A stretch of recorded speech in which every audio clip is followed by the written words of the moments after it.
Storm clouds darkened an old Gothic church, while Genevieve Monroe stared at a battered reflection inside her vanity mirror.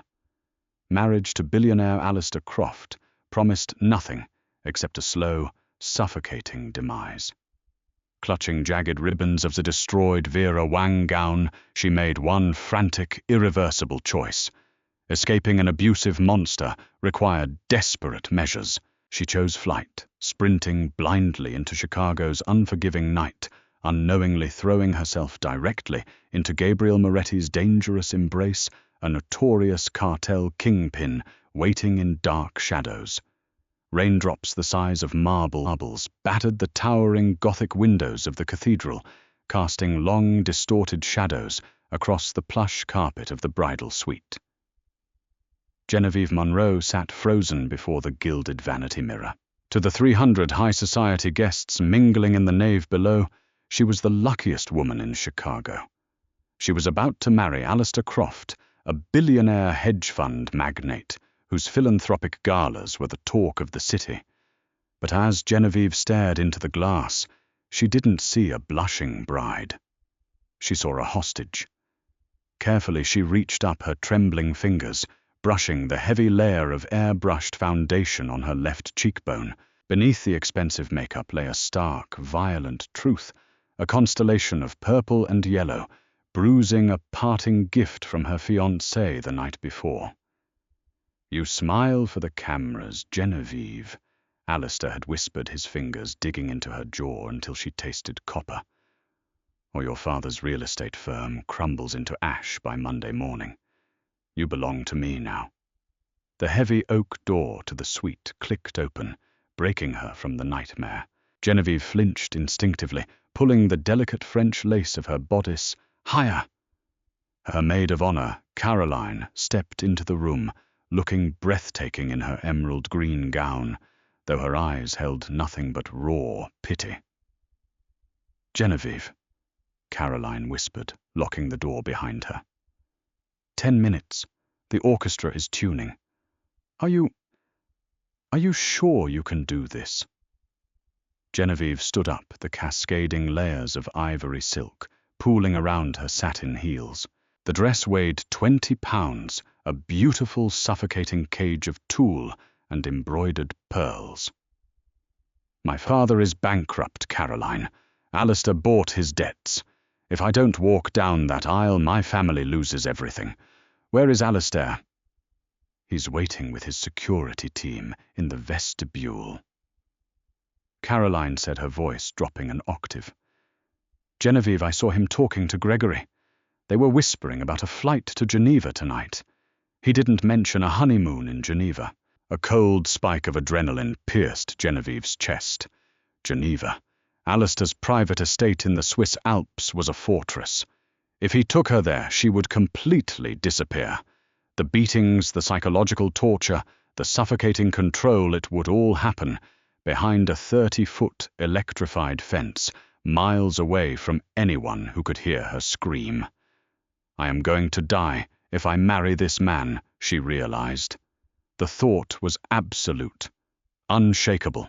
"Caroline," Genevieve said, her voice suddenly devoid of its tremor. "Turn around." "What? Why?" "Just do it, and whatever happens, tell them I locked you in the bathroom. Plausible deniability." Before Caroline could protest, Genevieve grabbed the heavy shears left behind by the tailor on the dressing table. With a sharp, violent thrust, she drove the blades into the multi-layered skirt of her $100,000 wedding gown. "Ripe!" The sound of tearing silk echoed loudly in the quiet room. She slashed at the heavy tool, hacking away the restrictive train and the lower half of the voluminous skirt until the dress hung unevenly just above her knees. The beautiful garment was destroyed, reduced to jagged, torn edges, but her legs were finally free. "Genevieve, have you lost your mind?" Caroline gasped, spinning around. "I'm finding it," Genevieve replied, kicking off her 4-inch satin heels. She shoved her feet into a pair of plain white sneakers she had stashed in her overnight bag. "I'm sorry, Caroline." Genevieve sprinted for the suite's secondary exit, a heavy steel fire door that led down a narrow service stairwell. She shoved it open and threw herself into the dimly lit descent. Her heart hammered a frantic rhythm against her ribs. 3 flights of concrete stairs blurred beneath her feet. She knew Alistair's men, the heavily armed private security firm, led by the ruthless Gregory, were positioned at every main exit. She hit the ground floor, slamming her shoulder into the alleyway exit. The door burst open, and the torrential Chicago storm swallowed her whole. The shock of the freezing rain stole the breath from her lungs. It was a torrential downpour, the kind that emptied the streets and turned the gutters into rushing rivers. Genevieve didn't hesitate. She bolted down the cobblestone alley, the jagged hem of her ruined dress whipping against her bare legs. "Hey, stop!" A gruff voice echoed over the roar of the rain. Genevieve glanced back over her shoulder. One of Alistair's men in a black suit had stepped out of the cathedral's side entrance. He immediately unclipped his radio. "The bride is running. Southbound alley off Adams Street. We need cars now." Panic, raw and blinding, surged through her veins. She pumped her arms, sprinting toward the busy intersection ahead. The cold rain plastered her hair to her face, washing away the carefully applied foundation, exposing the dark bruises Alistair had given her. Horns blared as she darted into the street, dodging a yellow taxi that slammed on its brakes tires, screeching on the wet asphalt. She scrambled onto the opposite sidewalk, slipping on the wet concrete, but catching herself on a rusted lamp-post. She needed to vanish, but a woman in a shredded wedding dress was a beacon. As she looked back, she saw 2 black SUVs tearing out of the cathedral's parking garage, their tires spinning violently in the rain. They were hunting her. She was running out of time, and she was running out of breath. Genevieve sprinted blindly into the labyrinth of the River North district, diving into a narrow, unlit alleyway, sandwiched between 2 towering brick warehouses. The stench of wet garbage and old rain filled the claustrophobic space. Her lungs burned like they were filled with crushed glass, and her legs trembled so violently she could barely stand. At the end of the alley, the headlights of a black SUV swept across the brick walls. Gregory! They had circled the block. She pressed her back flat against the cold, grimy brick, trying to shrink into the shadows. The beam of light slowly swept closer. If they found her, Alistair wouldn't wait for Geneva. He would kill her tonight.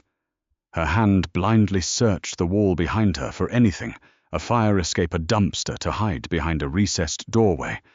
Her fingers brushed against cold, solid metal. It was a door completely unmarked and painted the exact shade of black as the surrounding brick. There was no handle, only a heavy digital keypad. Desperate, she shoved her weight against the heavy steel. To her absolute shock, the door gave way with a soft pneumatic hiss. It hadn't been fully latched. Genevieve slipped inside, pulling the heavy door shut just as the blinding lights of the SUV pierced the darkness where she had been standing a second before. She stood frozen in absolute darkness, listening to the heavy thud-thud of her own heartbeat. The air in here was entirely different. It was warm, climate-controlled, and smelled heavily of rich cedar-aged bourbon and expensive cigar smoke. Faint, muffled voices drifted from the end of a long, dimly lit corridor ahead.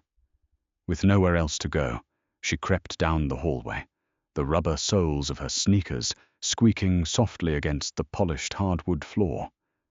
As she rounded the corner, she stumbled into a room that looked like it had been carved out of a 1990s mobster's fever dream. It was an underground speakeasy, lavishly decorated with dark mahogany walls, deep crimson leather booths, and crystal decanters sparkling under low ambient lighting. But it was the occupants of the room that made Genevieve's blood run cold. 7 men were scattered around the massive room. They wore impeccably tailored Italian suits, but the way they stood, muscles, coiled eyes, hyper-vigilant, screamed violence. On the mahogany tables lay an assortment of items, neatly stacked bricks of $100 bills, heavily encrypted laptops, and half a dozen suppressed tactical handguns. She hadn't just stumbled into a bar. She had walked into a war room. Every head snapped toward her instantly. The silence in the room became absolute, thick enough to choke on. 4 guns were leveled at her chest before she could even take a breath. "Well, well," a smooth, dark voice murmured from the back of the room. "I've heard of crashers, but this is a first for Onyx." From the shadows of the largest, most ornate leather booth, a man stood up. The other men instinctively stepped back, lowering their weapons, slightly deferring to his presence. Gabriel Moretti. Genevieve recognized him instantly. Everyone in Chicago knew the name, though few had ever seen the face. He was the undisputed king of the city's criminal underworld, controlling everything from illegal gambling syndicates to high-end extortion across the Midwest. He was tall, powerfully built, with sharp patrician features and eyes the color of obsidian. There was a terrifying elegance to him, a predator wrapped in bespoke charcoal wool. Gabriel stepped out of the booth, his perfectly shined shoes making slow, deliberate taps against the hardwood. He stopped a few feet from her, towering over her shivering, soaked frame. His dark eyes scanned her critically, taking in the jagged, ruined hem of her wedding dress, her drenched hair, and finally the dark, ugly bruise spreading across her cheekbone. "Who let her in, Matteo?"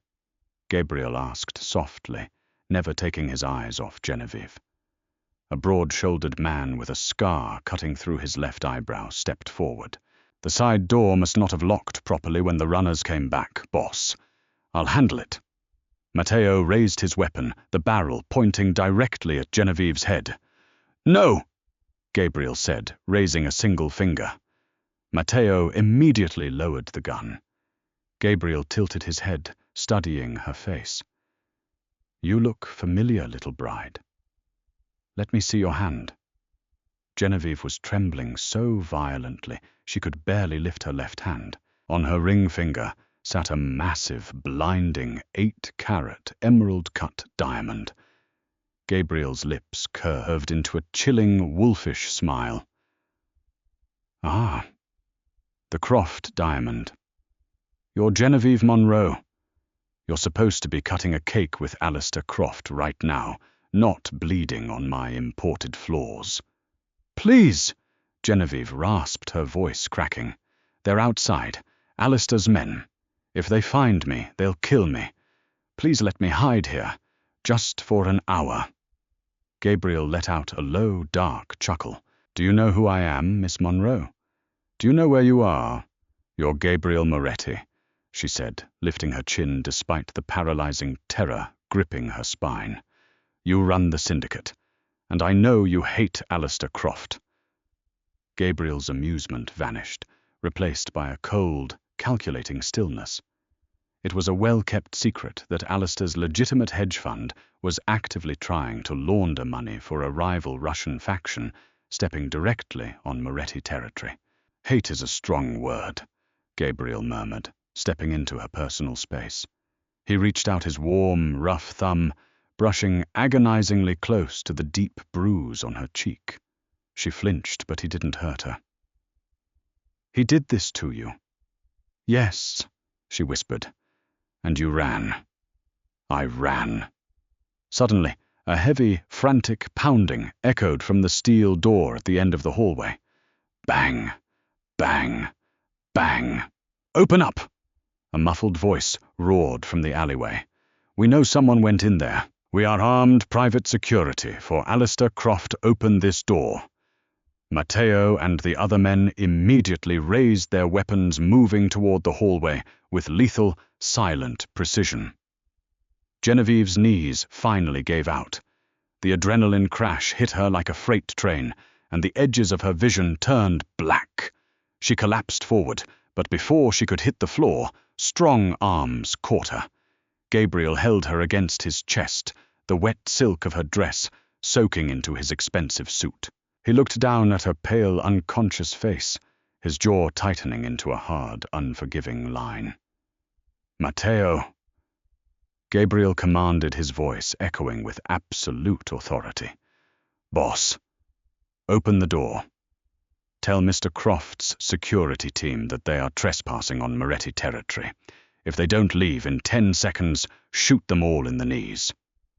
Gabriel scooped Genevieve up effortlessly into his arms, turning toward the private elevator at the back of the club. "And Matteo, tell the boys to lock down the city. We have a guest." Genevieve drifted back to consciousness on a cloud of absolute comfort. For a terrifying second, she thought she had died. The sheets surrounding her were impossibly soft, woven from high thread-count Egyptian cotton. The scent of ozone and lavender hung in the air. As she forced her heavy eyelids open, the blinding morning sunlight forced her to blink rapidly. She wasn't in the alley. She wasn't in the dark, smoky speakeasy. She was lying in a massive, king-sized bed in the center of a sprawling, hyper-modern penthouse suite.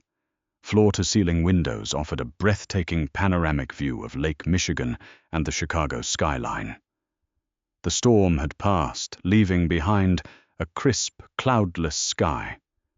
She bolted upright, gasping, as a sharp pain lanced through her ribcage, another hidden gift from Alistair. "Try not to move too quickly, Miss Monroe," a calm, clinical voice instructed. Genevieve whipped her head around to see a sharply dressed man in a tailored grey suit sitting in an armchair near the foot of the bed. He was packing a silver medical kit. "Who are you? Where am I?" she demanded, instinctively pulling the thick duvet up to her chin. She realized she was no longer wearing her shredded wedding dress, but a soft, oversized black silk button-down shirt. "I am Dr. Harrison," the man replied, snapping his medical bag shut. "I am retained exclusively by the Moretti family. You are in Mr. Moretti's private residence at the St. Regis. I've treated your ribs, applied a salve to your facial contusions, and given you a mild sedative for the shock. Your dress was beyond saving, I'm afraid, so the housekeeper provided you with something from Mr. Moretti's wardrobe." Before Genevieve could process this information, the heavy double doors of the bedroom swung open. Gabriel Moretti walked in. In the stark daylight, he was even more intimidating. He had shed his suit jacket, wearing only black trousers and a tailored white dress shirt, with the sleeves rolled up to his forearms, exposing intricate dark ink wrapping around his wrists. He carried an aura of absolute dominance, moving with the quiet grace of a man who owned everything he looked at. "Thank you, Aris." "Wait in the lounge," Gabriel said, without looking at the doctor. "Doctor," Harrison nodded silently and slipped out of the room, leaving Genevieve entirely alone with the most dangerous man in the city. Gabriel walked slowly toward the bed, his dark eyes locked onto hers. He stopped a few feet away, crossing his arms over his broad chest. For a long, suffocating moment, neither of them spoke. "Your fiancé," Gabriel began, his voice a low, rumbling baritone, "has put a $1 million bounty on your head. Legitimate channels. He claims you suffered a psychotic break at the altar and are a danger to yourself. Every private security firm in the state is tearing Chicago apart, looking for you." Genevieve swallowed hard, her throat feeling like sandpaper. "He won't stop. He views me as property. If he doesn't get me back, he loses face." "He already lost face," Gabriel corrected coldly. "But that is not my concern. My concern is why I shouldn't hand you over to him right now. You see, Miss Monroe, Alistair Croft, is an annoyance to me, but he is a powerful annoyance. Harboring his runaway bride brings a spotlight to my doorstep that I do not want. Give me one good reason why I shouldn't throw you back to the wolves." Genevieve's heart hammered, but she forced herself to meet his gaze. This was the moment. The reason she had chosen that specific alleyway, the reason she hadn't just run blindly. Because, Genevieve said, her voice steadying, I didn't stumble into your club by accident last night, Mr. Moretti. Gabriel's eyes narrowed infinitesimally. Excuse me. I know the Onyx is your Southern Territory base, she stated, sitting up straighter despite the pain in her ribs. I knew you would be there on a Friday night to collect the week's ledgers from your capos. I didn't run into that alley to hide. I ran there to find you. A dark, dangerous silence filled the penthouse. Gabriel dropped his arms, taking a slow step closer to the bed. You are playing a very dangerous game, little bride. You think you can manipulate me? I'm not manipulating you. I'm offering a transaction, Genevieve said. She reached into the pocket of the black silk shirt she was wearing. Dr. Harrison hadn't checked the pockets of her ruined dress before tossing it. She pulled out a small, encrypted titanium USB drive and held it up. The metal glinted in the morning sunlight. Gabriel looked at the drive, his expression unreadable. What is that? Alistair likes to brag when he's drunk, Genevieve said, her voice laced with venom. He thinks women are too stupid to understand finance. Over the last 6 months, he has been quietly siphoning funds from your family's legitimate shipping shell companies.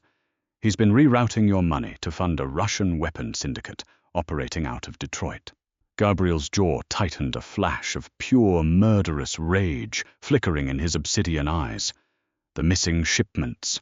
His accountants had been tearing their hair out for months, trying to find the leak. This drive, Genevieve continued, her fingers tightening around the metal, contains his private offshore ledgers. It proves everything. The routing numbers, the shell corporations, the names of the Russian contacts. It is the key to entirely dismantling Alistair Croft and reclaiming your money. Gabriel stared at the small woman sitting in his bed. She was battered, bruised, and wearing his shirt, yet she was looking at him with the fierce, calculating eyes of a seasoned general. He had severely underestimated Genevieve Monroe. And what? Gabriel murmured, leaning down until his face was inches from hers, the scent of bergamot and danger wrapping around her. Do you want in exchange for this drive, Genevieve? Protection, she whispered, not breaking eye contact. I want you to hide me. I want you to destroy Alistair so completely that he can never come looking for me. And I want my father's debts wiped clean. Gabriel stared at her for a long time, the silence heavy with unspoken threats and shifting power dynamics. Then slowly, a genuine dark smile spread across his face. It was terrifying and intoxicating all at once. You are a very dangerous creature, Genevieve Monroe, Gabriel said softly, reaching out and plucking the USB drive from her trembling fingers. You came to the devil for a deal.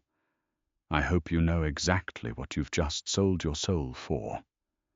My soul was already sold, she replied fiercely.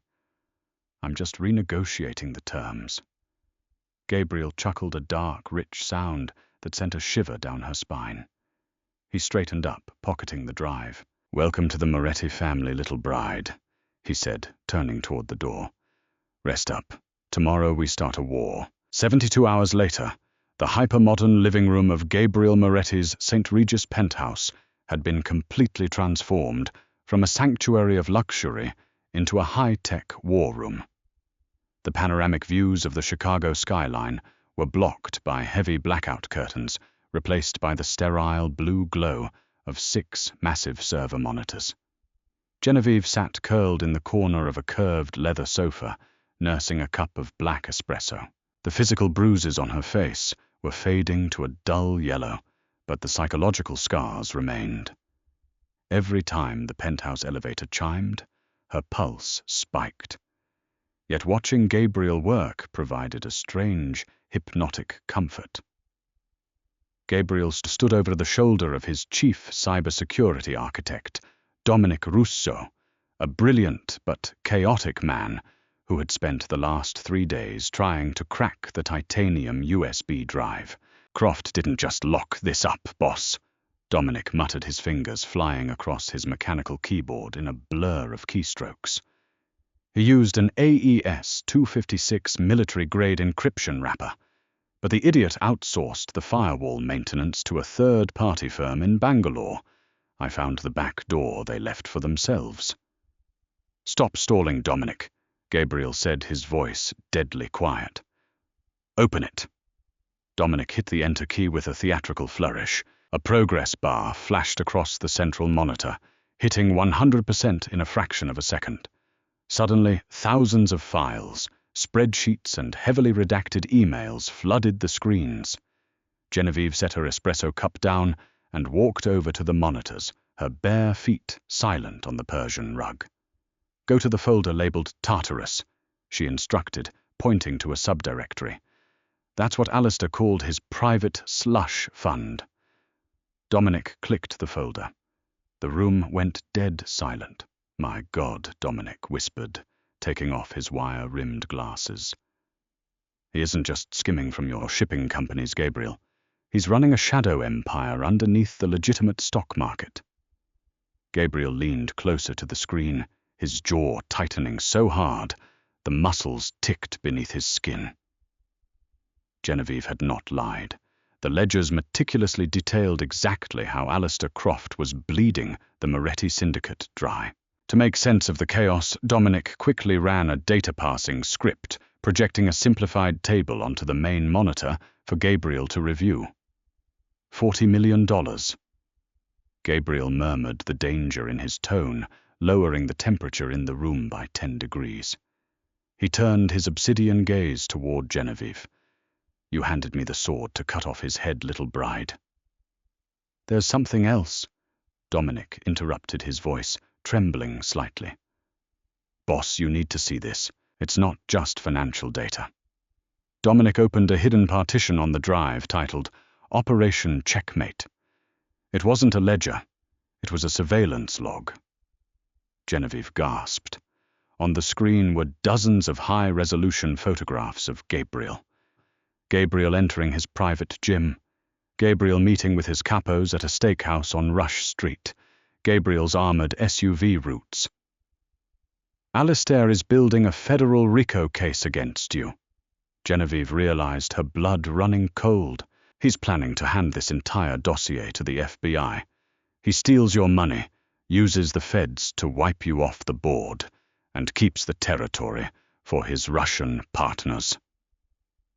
Gabriel didn't explode. He didn't shout. Instead, an unnatural, terrifying calm settled over him. He leaned his palms flat against the glass desk. "To get these photos to know my exact encrypted patrol routes. Croft has a rat inside my family. Look at the timestamps on the route schedules," Dominic said, highlighting a block of text. "These were authorized by the South Side crew, specifically Lorenzo Costa." Matteo, who had been standing silently by the door like a stone gargoyle, finally spoke. "Lorenzo is your oldest capo boss.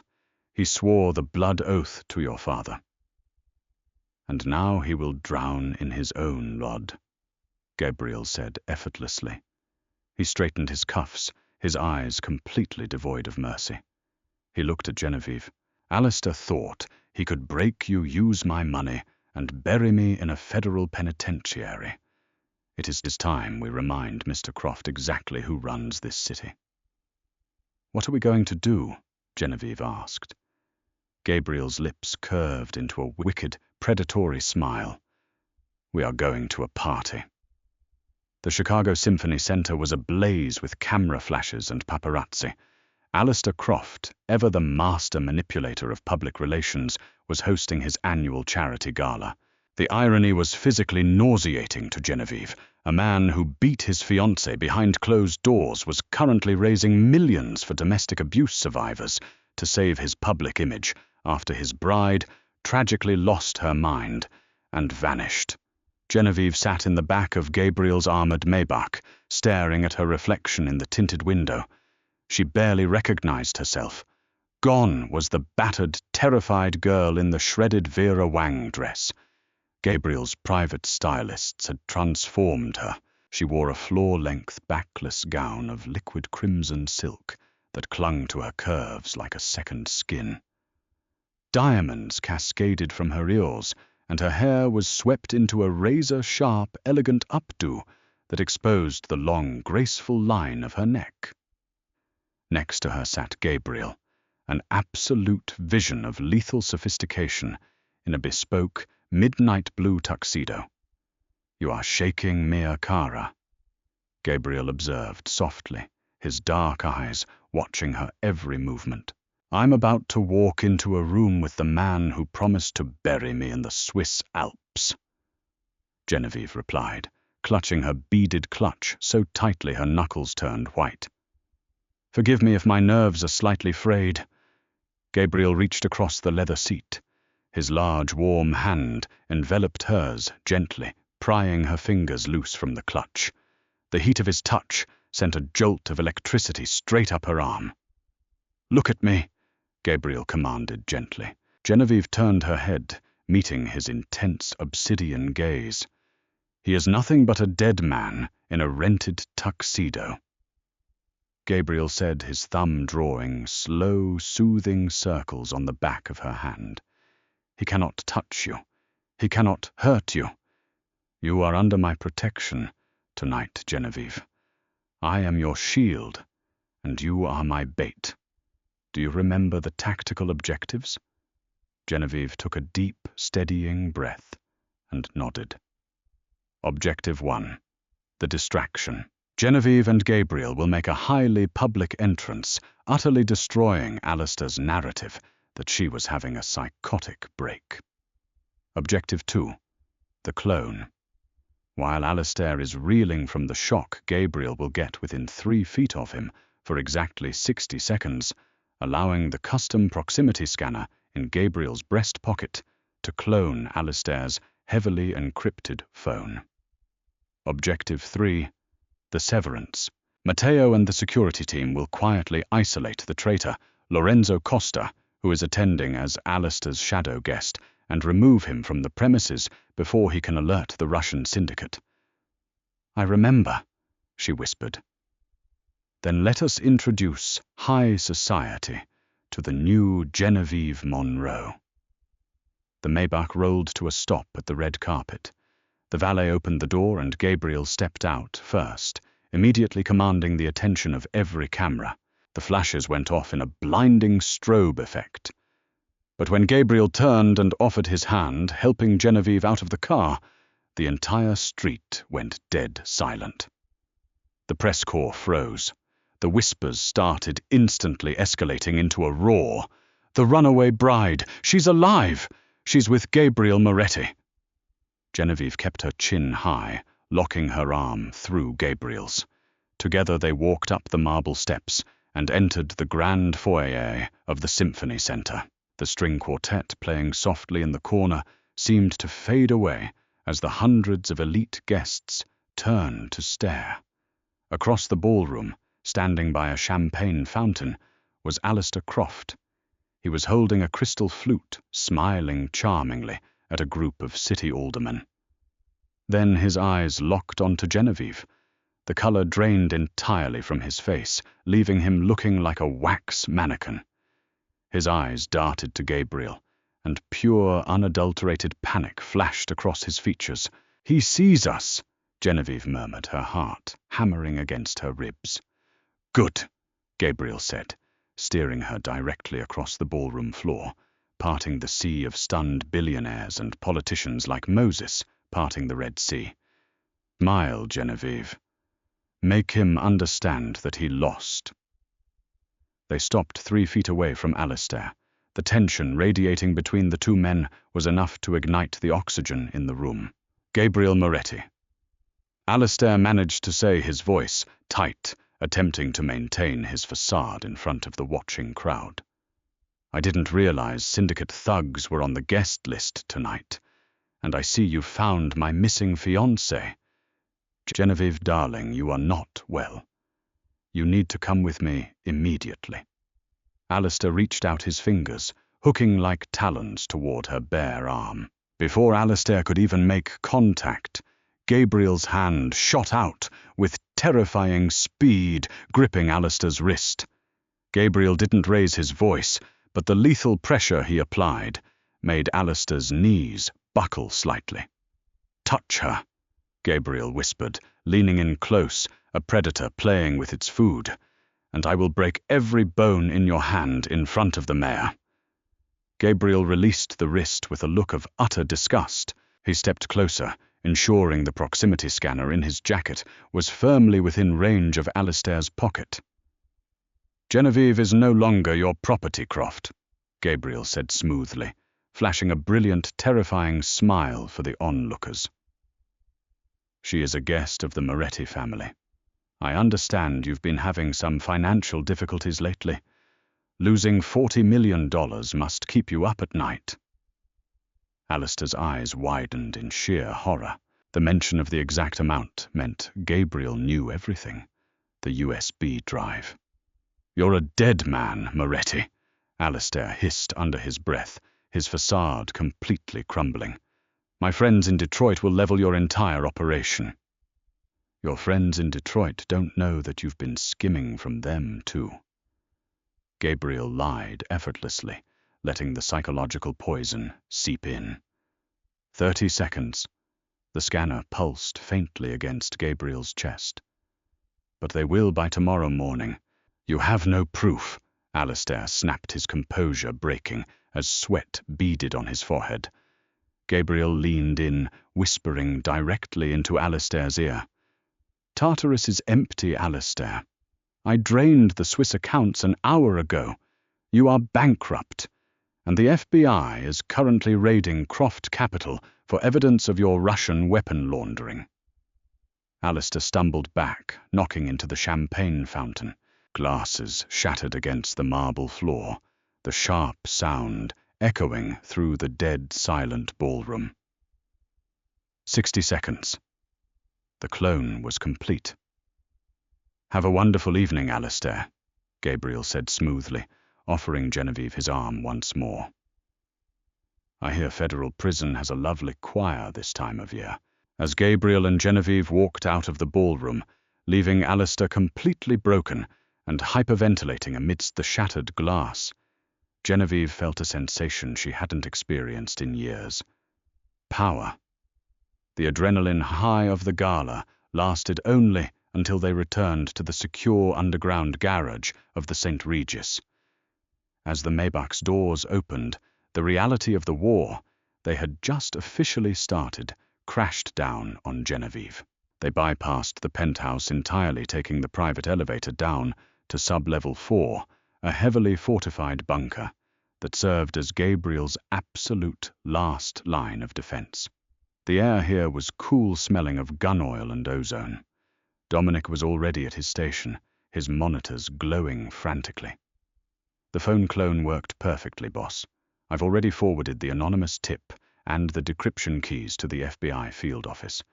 They hit Croft Capital 10 minutes ago. Croft is currently being hunted by federal marshals." "And Lorenzo?" Gabriel asked, taking off his tuxedo jacket and tossing it onto a steel table. He rolled up his sleeves, his demeanor shifting from the elegant billionaire to the ruthless Mafia boss. Matteo stepped out of the shadows. "Secured in the interrogation room, boss. He was trying to slip out the kitchen exit at the Symphony Center." "Bring him to me." Minutes later, Lorenzo Costa was dragged into the main bunker area by 2 massive enforcers. He was a man in his late 50s.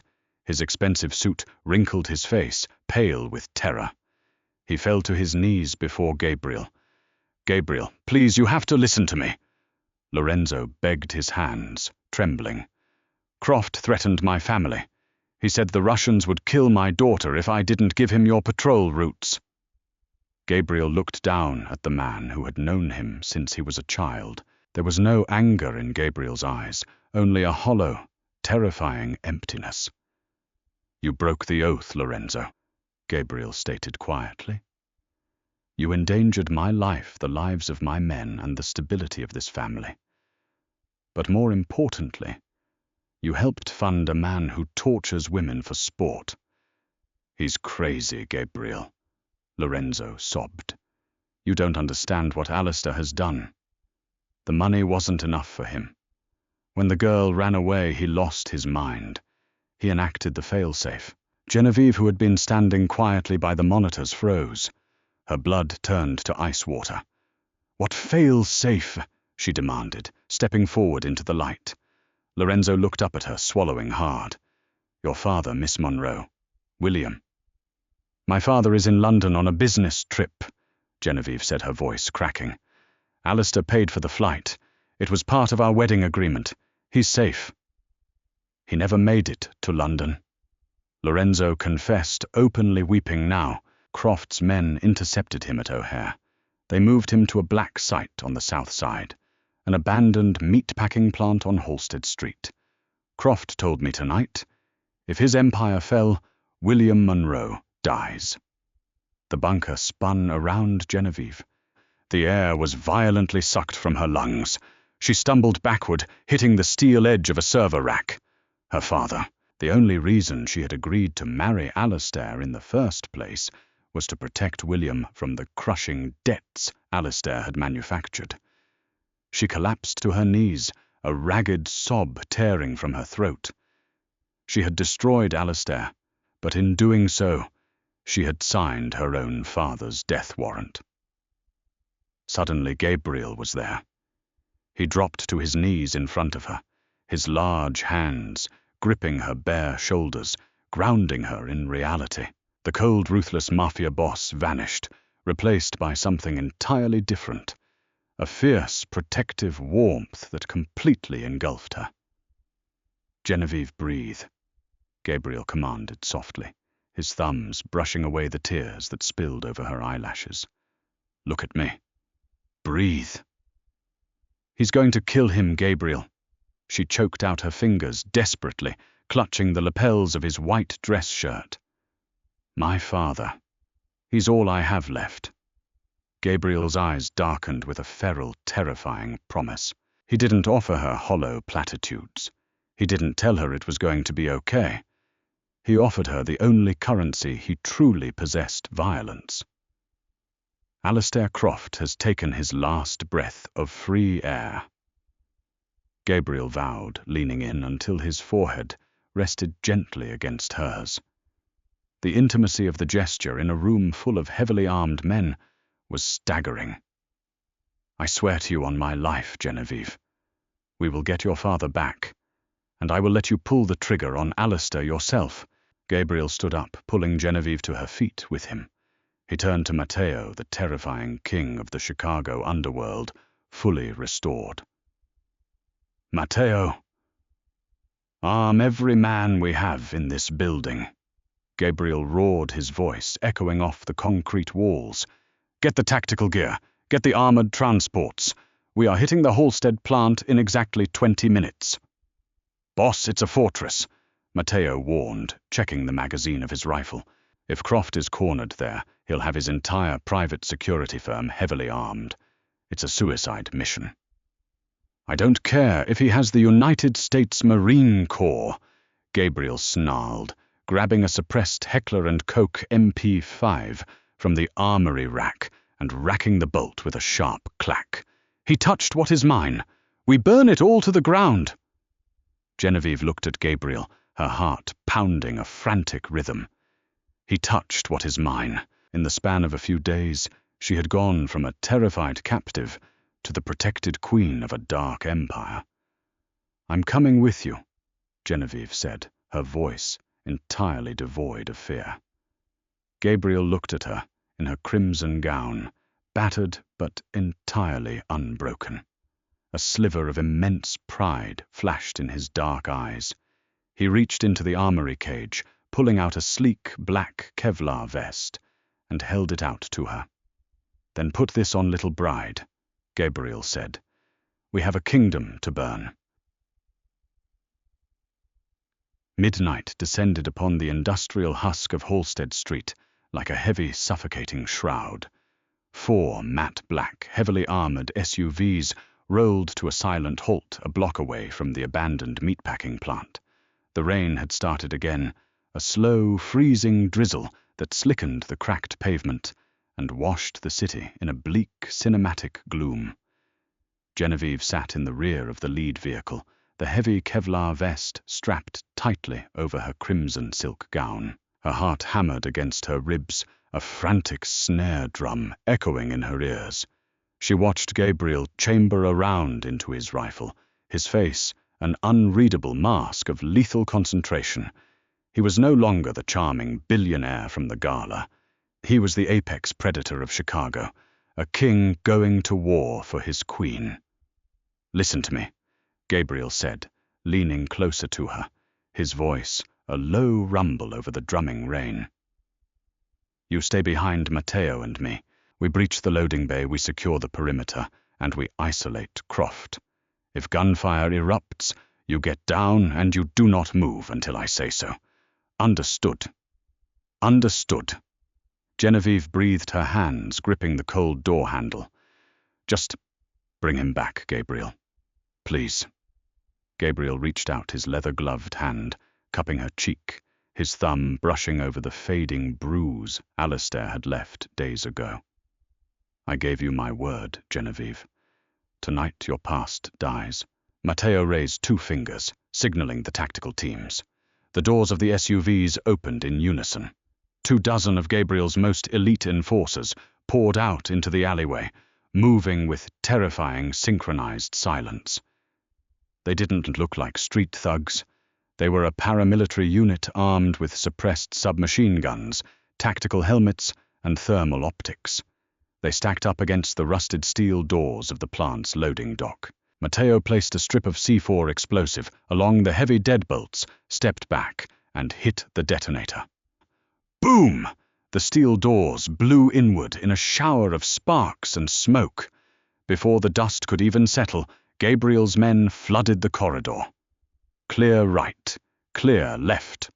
The deafening pop, pop, pop of suppressed gunfire echoed instantly. Alistair's private security firm, highly paid mercenaries, were entirely unprepared for a full-scale Mafia siege. They were expecting police, maybe a SWAT team with standard rules of engagement. They were not expecting Gabriel Moretti's absolute disregard for mercy. Genevieve followed closely behind Gabriel, stepping over shattered glass and groaning mercenaries. The interior of the plant was a nightmare of rusted meat hooks hanging from ceiling tracks, peeling industrial paint, and flickering fluorescent lights that cast sickly yellow shadows.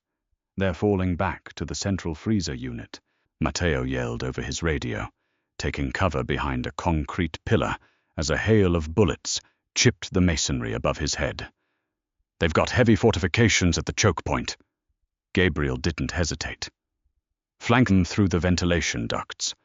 Dominic cut the main power grid now."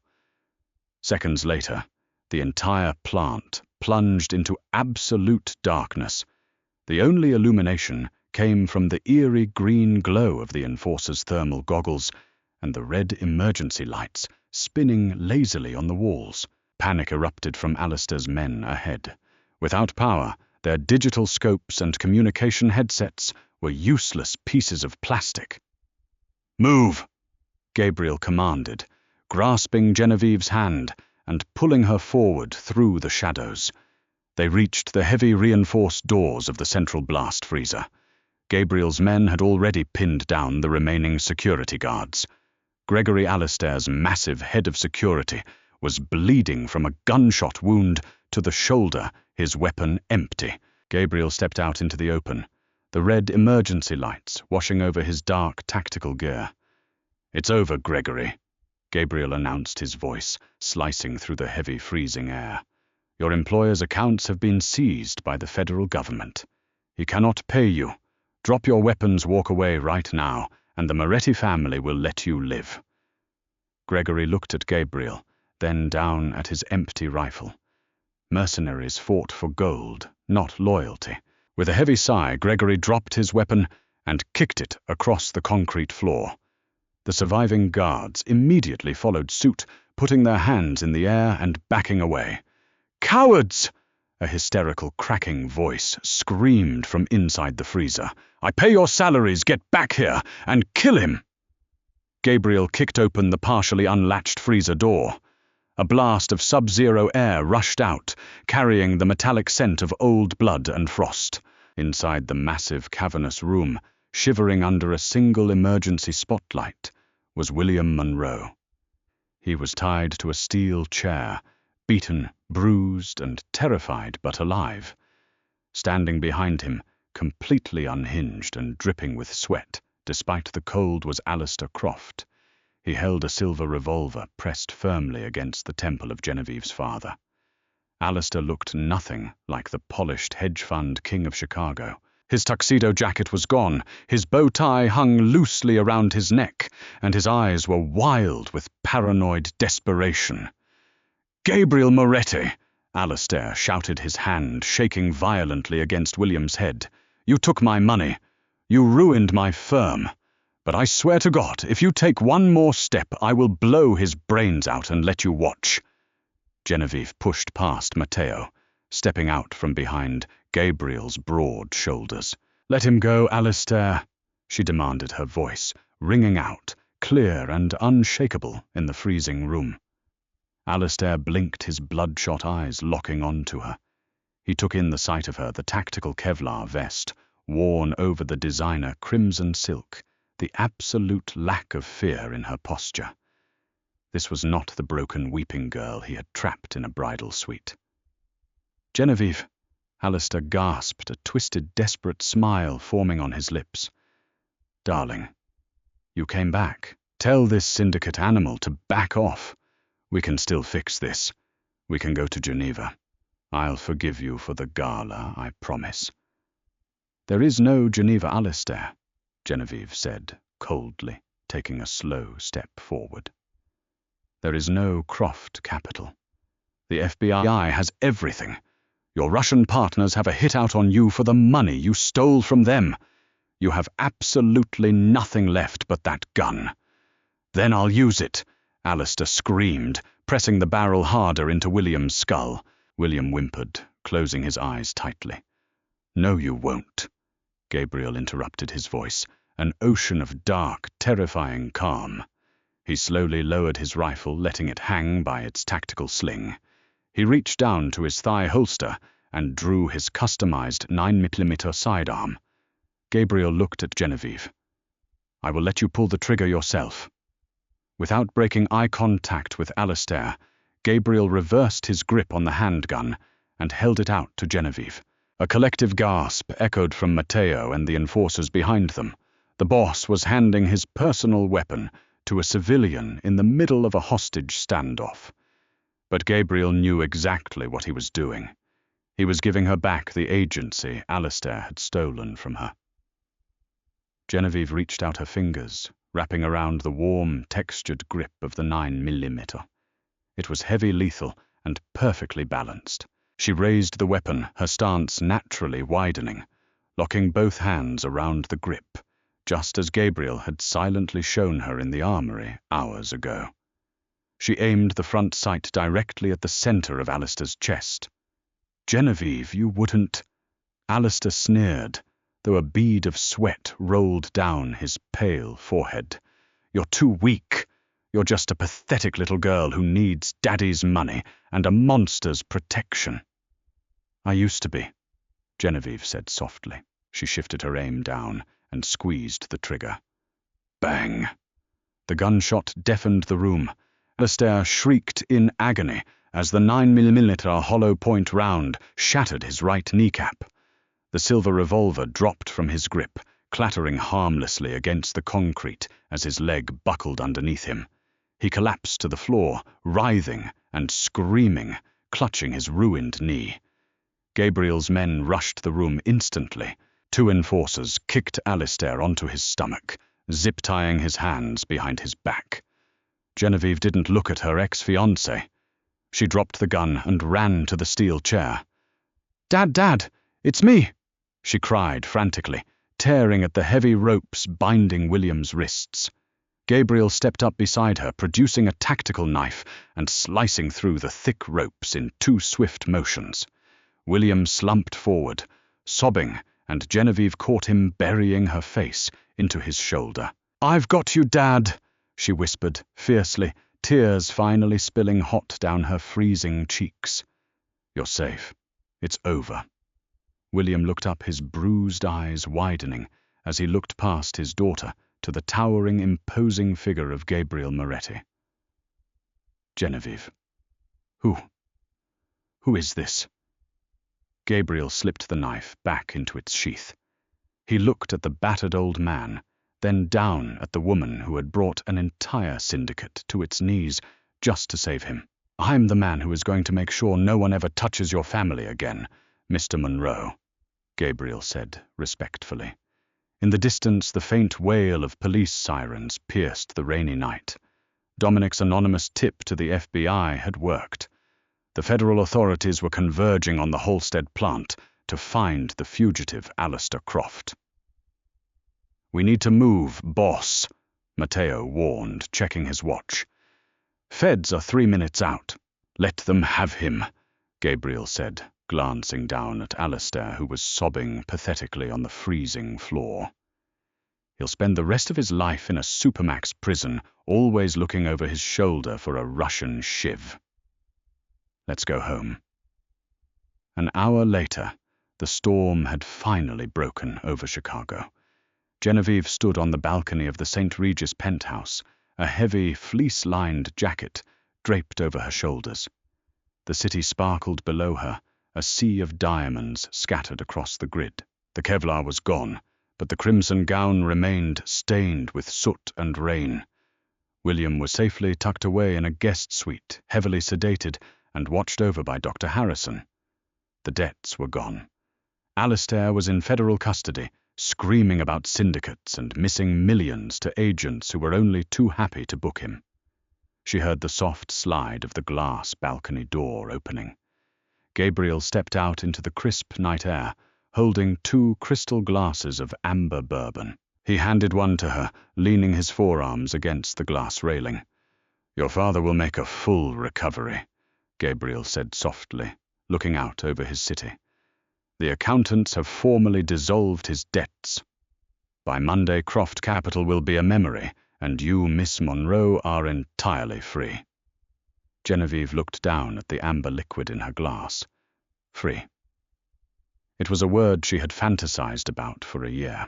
She could take her father, move to Paris or London, and start a quiet, mundane life far away from the violence of Chicago.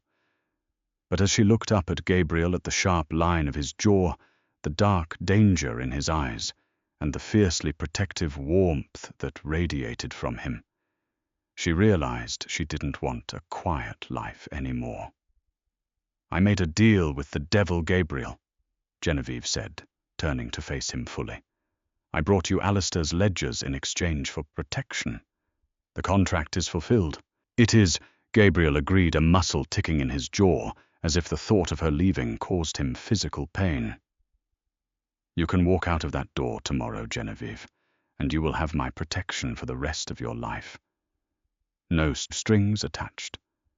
Genevieve stepped closer, entirely invading his personal space. She reached up her fingers, lightly tracing the lapel of his shirt. "What if I don't want to walk out?" Gabriel froze, his obsidian eyes snapping down to meet hers. "Genevieve, do you understand what my world is? The blood, the paranoia, the shadows. It is not a fairy tale." "My fairy tale was a nightmare," she whispered, her gaze unwavering. "I don't want a prince in a castle, Gabriel. I want a king who hands me a gun when the wolves come to the door." A slow, devastating smile spread across Gabriel's face, entirely transforming him. The absolute restraint he had shown for days finally shattered. He dropped his glass, the crystal shattering on the balcony floor, and his hands flew to her waist, pulling her flush against his chest. "Then you are mine." Gabriel vowed, his voice a raw, possessive growl. "And God help anyone in this city who tries to take you from me. He brought his mouth down onto hers, and the kiss was like the storm that had just passed, violent, electric, and entirely consuming. Genevieve kissed him back with a fierce, untamed hunger, wrapping her arms around his neck as the city lights blurred around them. She had run away in a torn wedding dress to escape a monster, only to find salvation in the arms of a devil. And as she stood, high above the Chicago skyline, held tightly by the most dangerous man in the world, Genevieve Monroe knew one absolute truth. The runaway bride was dead. The Mafia queen had arrived. Wow, what an intense ride. If you loved the thrilling twists, the high-stakes Mafia drama, and the explosive chemistry between Genevieve and Gabriel, you definitely don't want to miss our next story. We are bringing you more fierce heroines, dangerous romances, and breathtaking plot twists every single week. Hit that like button if you cheered when Genevieve pulled the trigger. Share this video with your fellow romance drama lovers, and subscribe to the channel so you never miss an upload. Drop a comment below. Would you have made the same deal with Gabriel Moretti? See you in the next one.